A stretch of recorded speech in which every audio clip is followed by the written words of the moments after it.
On se rend compte difficilement aujourd'hui combien le Paris du baron Haussmann est différent, combien le chemin de fer, mais pas seulement lui, était déstabilisant pour des hommes nés en 1840.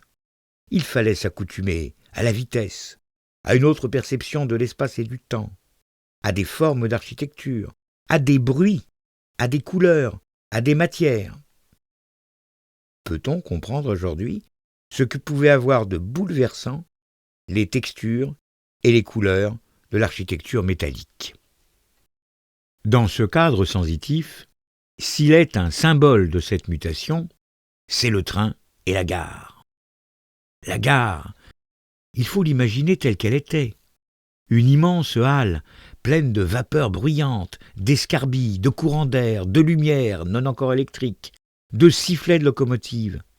Un monde étrange qui, tel un monstre grossi, enfle en permanence.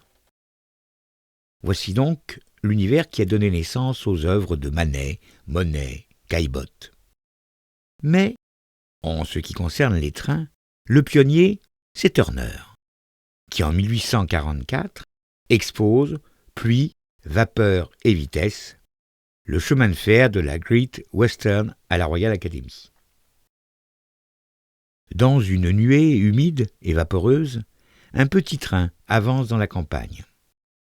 Nous sommes loin des trains et des gares de l'époque de Monet, mais l'essentiel de la modernité y est. La locomotive à vapeur, la vitesse. Zola écrira à propos des toiles de 1877 « Là est aujourd'hui la peinture. Nos artistes doivent trouver la poésie des gares comme leurs pères ont trouvé celle des forêts et des fleuves. » Il disait aussi qu'il entendait le grondement des trains dans les toiles de Monet. C'est plutôt le grondement d'un univers dévoreur que l'on entend.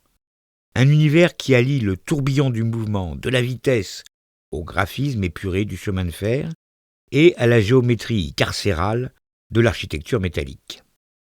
Quelque chose d'admirable, mais qui suscite très vite l'angoisse, la solitude.